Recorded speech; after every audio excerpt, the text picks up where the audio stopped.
Allô? Oui, vas-y, ça. Oui. Désolée, frère, ma question est un peu longue en fait. C'est un passage que nous avons eu sur Acte 15, versets 36 à 41. En fait, c'est que penser du conflit entre Paul et Barnabas, alors que le mot division fait souvent référence à quelque chose de négatif. Est-ce que Dieu peut se servir de la division pour sa glorification? De plus, est-ce que la division de Barnabas et Paul ont porté des fruits? Parce que, en fait, quand on lit Acte 15, on voit d'abord qu'il y a une collaboration. 13, on voit d'abord qu'il y a une collaboration entre les deux.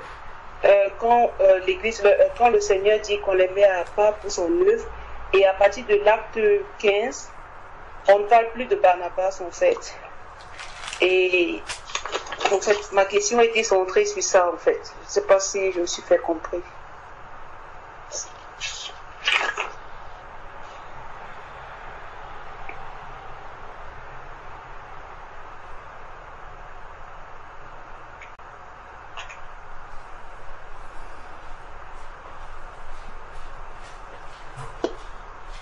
Si je peux.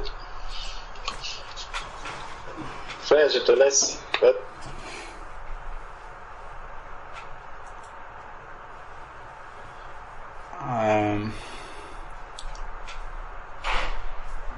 Il est important de revenir toujours au modèle que le Seigneur nous a laissé dans sa parole. Jésus-Christ est le modèle parfait. Lorsque nous observons la marche de Jésus-Christ avec ses 12 disciples, est-ce qu'à un moment donné, Jésus-Christ s'est séparé d'un de ses disciples?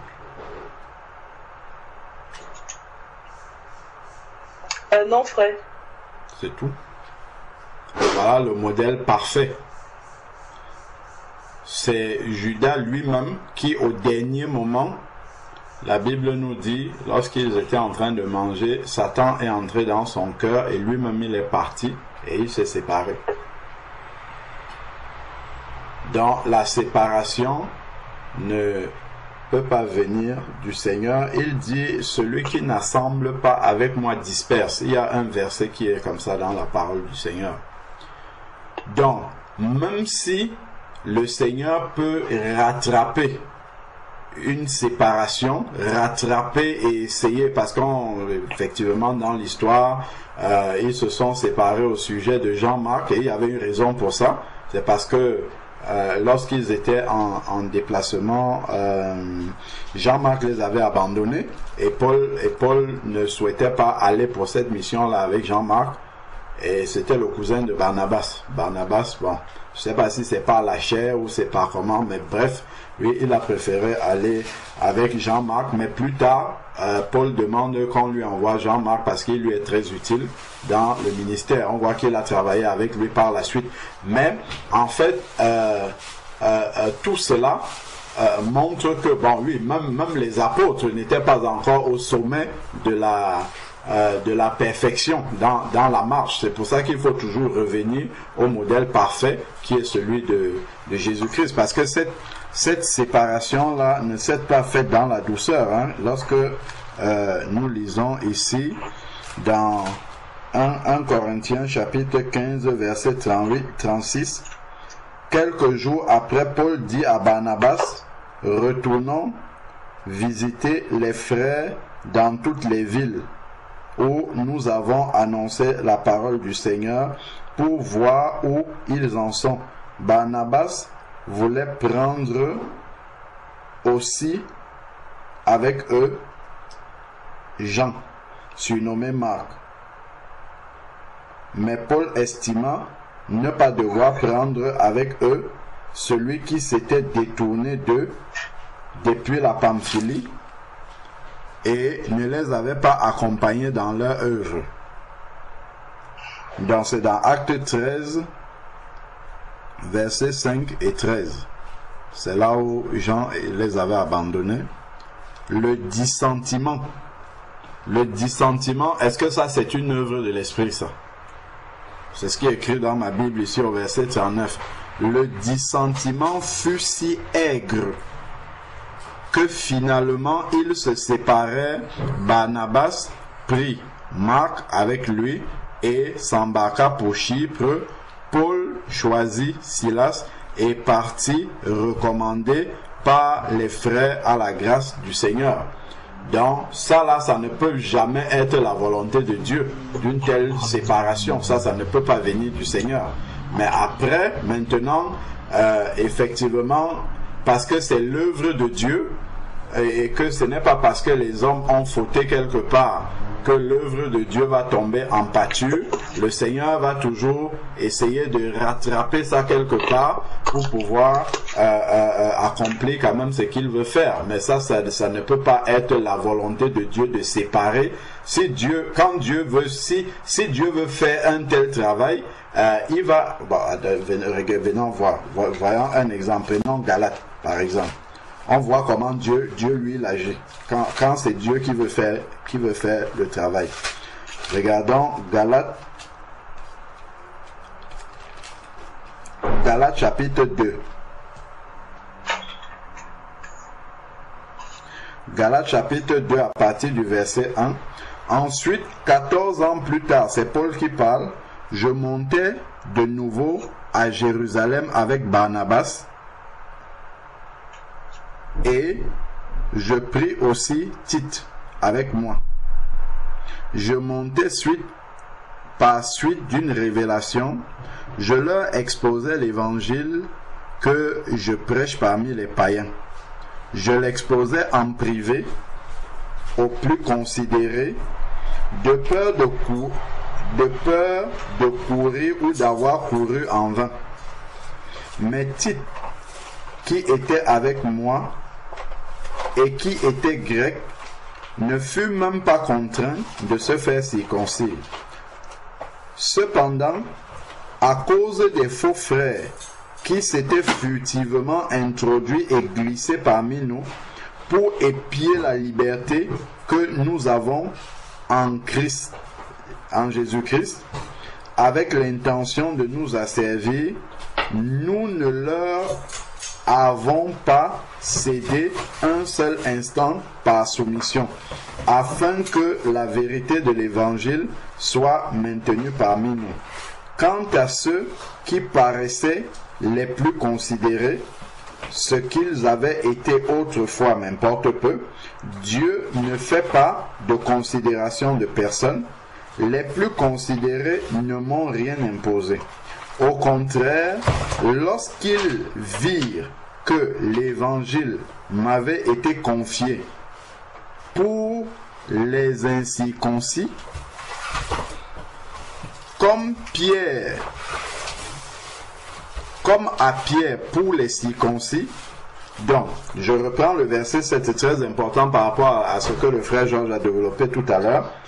Au contraire, lorsqu'il vit que l'évangile m'avait été confié pour les incirconcis, comme à Pierre pour les circoncis, donc ils ont reconnu sa grâce et le champ sur lequel Dieu l'avait appelé, car celui qui agissait en Pierre en a fait l'apôtre des circoncis, a également agi en moi en vue des païens. Et lorsqu'ils reconnurent la grâce qui m'avait été accordée, ils n'ont pas été jaloux en disant que mais celui-ci, c'est quelle grâce comme ça qu'il a, alors qu'il n'a même pas marché physiquement avec Jésus-Christ comme nous. Ils ont reconnu. Regardons comment Dieu lui fait les choses. Jacques, Céphas et Jean, considérés comme les colonnes, nous donnaient la main droite à Barnabas et à moi, en signe de communion. Ainsi, nous irions, nous, vers les païens, et eux, vers les circoncis. Donc, quand Dieu arrive, il répartit le travail. Ce n'est pas dans un sentiment de dissension, c'est pas par un problème que ça arrive. Dieu répartit le travail, parce qu'il y a énormément de travail. Tout le monde ne peut pas être au même endroit. Donc, quand c'est Dieu qui fait, il répartit les champs.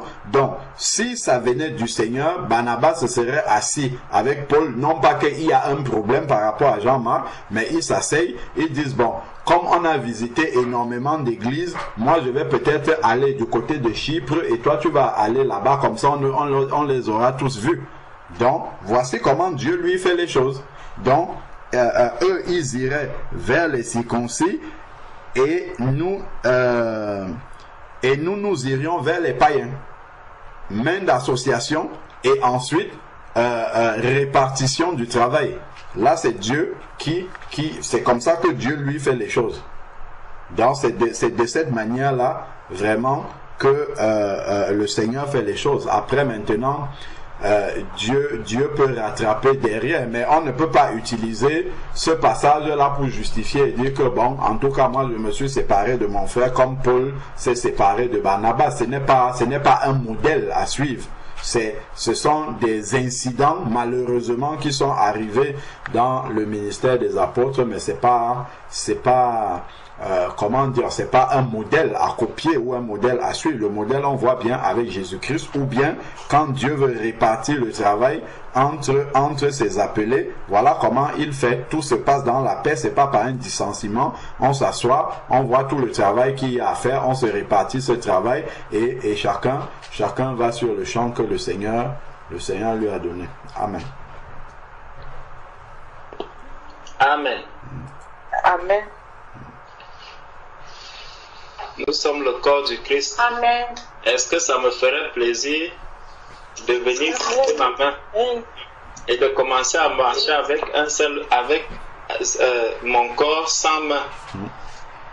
Ça, je ne pense pas que je pourrais me réjouir qu'aujourd'hui on m'enlève la main ni le pied. Et ça, ce modèle se retrouve également dans le couple. Quand le Seigneur dit l'homme quittera son père, sa mère, s'attachera à une femme, ils formeront une seule et même chair. Et par la suite, il nous dit qu'il est le divorce, il est la séparation, parce qu'ils sont devenus un. Dieu ne veut pas que l'homme se sépare de sa femme, et il ne veut pas du tout que un membre du corps du Christ se sépare du reste du corps. Ça ne peut pas être la volonté de Dieu. Amen. Amen. Amen. Amen. Amen. Amen. Amen. Amen. Amen.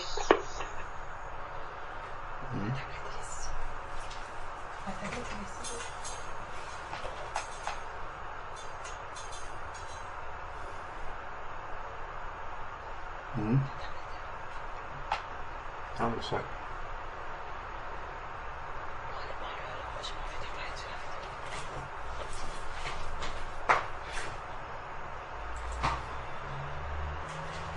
J'avais encore une autre question.